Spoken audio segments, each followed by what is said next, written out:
Good morning students. In previous video we learned chapter 4 of civics, democratic government. In this chapter we learned the last topic, participation. Today we learn next topic of this chapter 4, democratic government, other ways of participating. Elections are just one of the way of participating. यानी कहने का मतलब ये हुआ कि other ways of participating, यानी कि दूसरे तरीके जो हैं पार्टिसिपेटिंग के वो क्या है। तो इस टॉपिक में हम इसी के बारे में डिस्कस करेंगे। तो इसमें कहता है कि इलेक्शन जो है वो पार्टिसिपेटिंग का एकमात्र तरीका है, या हम कह सकते हैं कि इलेक्शन के माध्यम से हम एक सरकार में पार्टिसिपेशन का काम कर सकते हैं।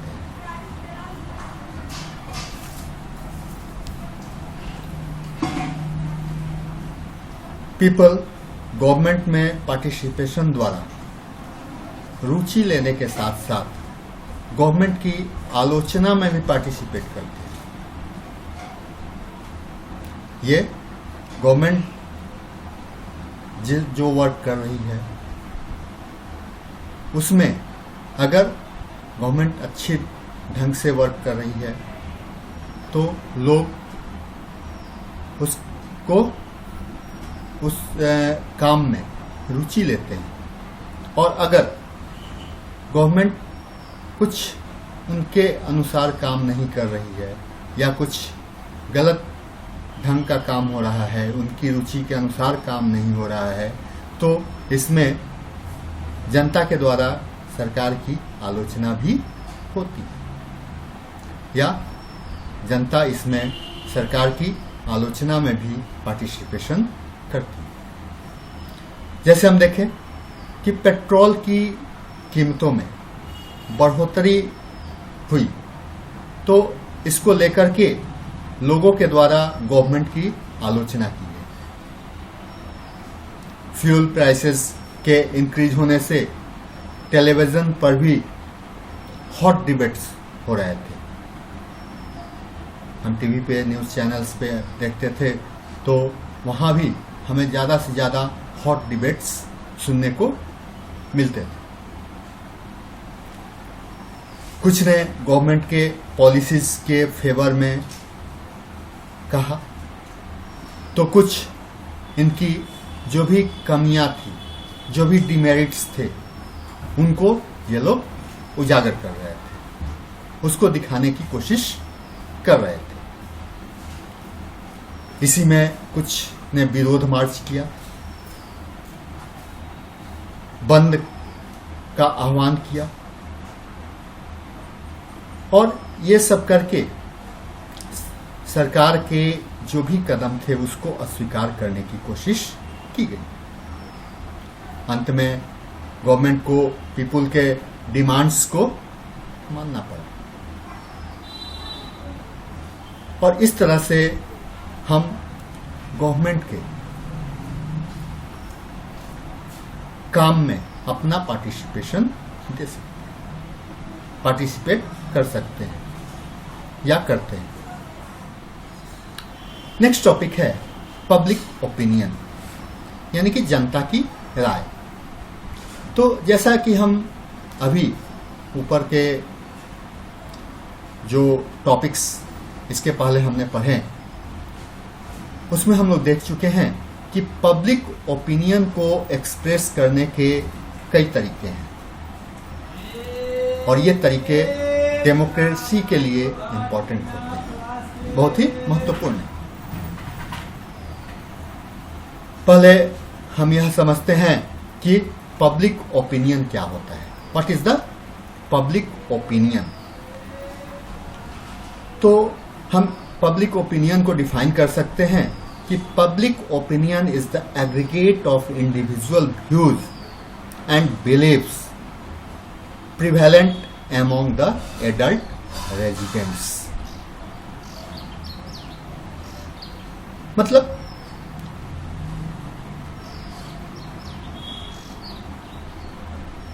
Public opinion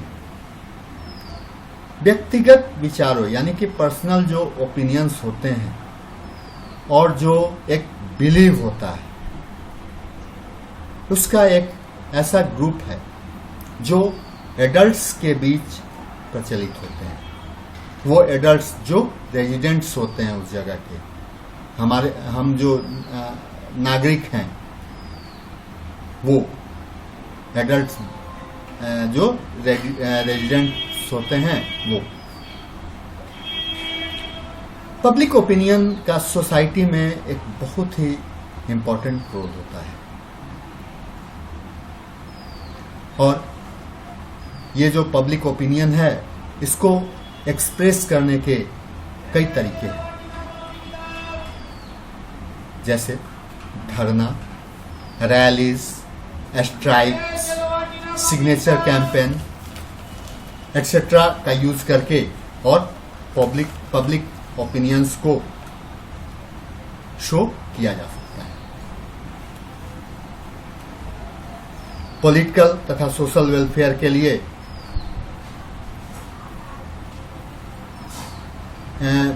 public opinion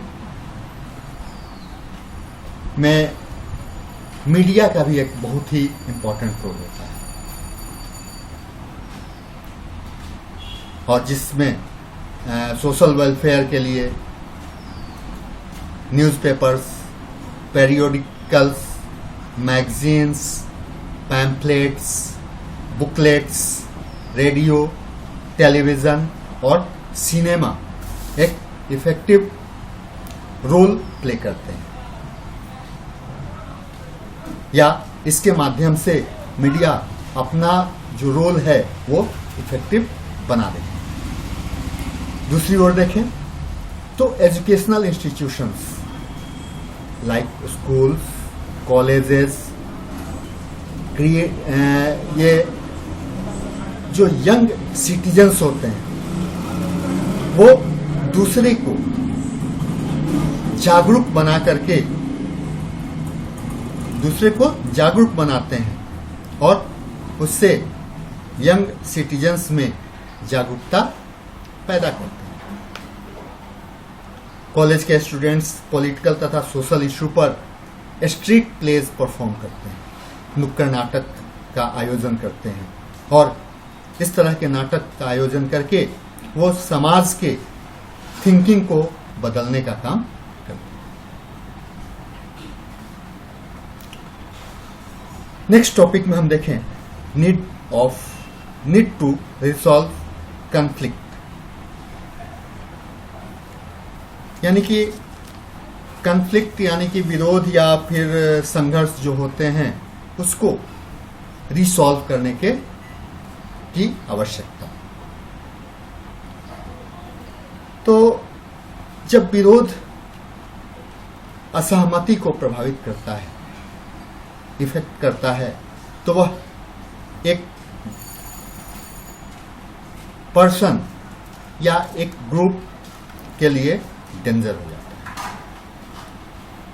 people अपनी ओपिनियन के आधार पर एक कंडीशन पर रिएक्ट करते हैं। कई बार वे विवादों को सुलझाने के लिए वायलेंस का भी सहारा लेते हैं। ऐसी पावरफुल तथा स्ट्रॉन्ग प्रतिक्रियाएं जो होती है, रिएक्शंस जो होते हैं, वो सोसाइटी के पीस के लिए बहुत ही डेंजर हो जाते हैं, वो खतरनाक हो जाते हैं। इंडियन कॉन्स्टिट्यूशन स्पष्ट रूप से इन नियमों को परिभाषित करता है,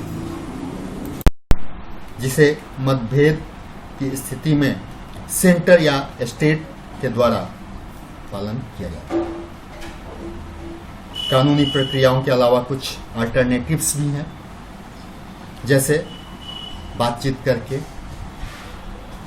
मेडिएशन करके और कॉन्सिलिएशन करके, यानी कि मध्यस्थता भी हो सकती है, बातचीत के द्वारा भी किया जा सकता है, या फिर इस तरह से सुलह किया जा सकता है, यानी कि आपसी विवाद जो होते हैं उसको सुलझाया जा सकता है।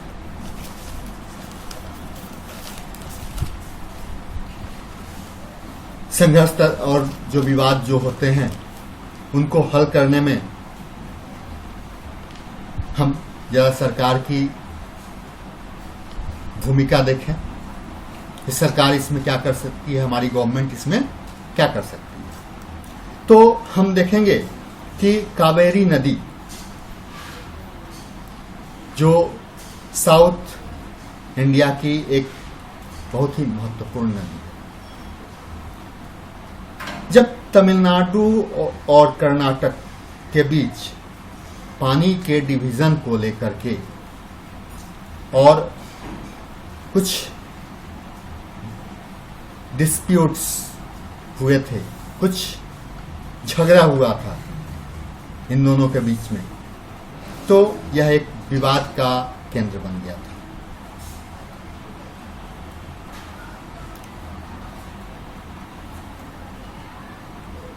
मेटूर डैम और कृष्ण राजा सागर डैम दोनों इसी नदी पर हैं। तमिलनाडु ने यह महसूस किया कि कर्नाटक सिंचाई के लिए पर्याप्त पानी को रिलीज नहीं कर रहा है,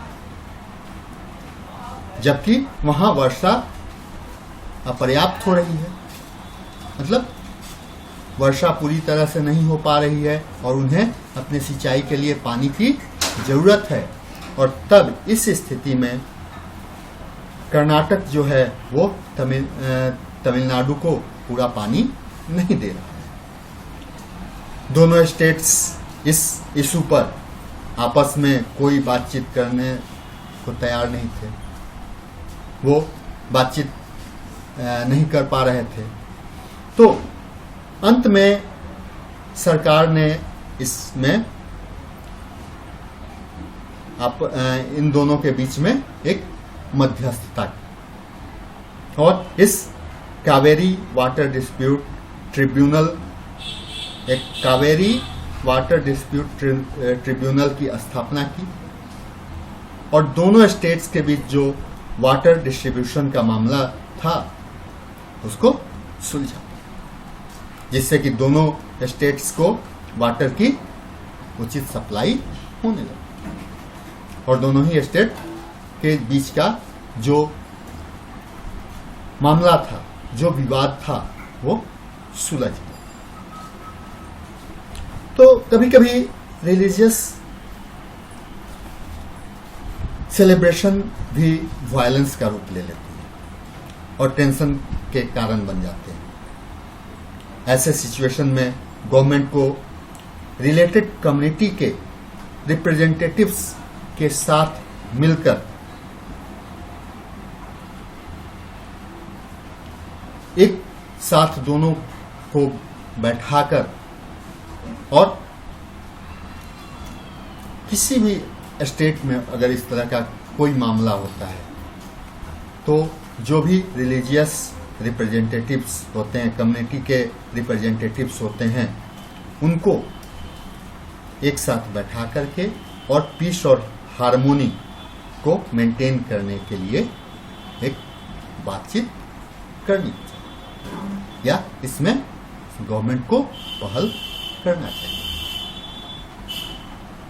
और जिससे क्या हो कि कोई भी रिलीजियस सेलिब्रेशन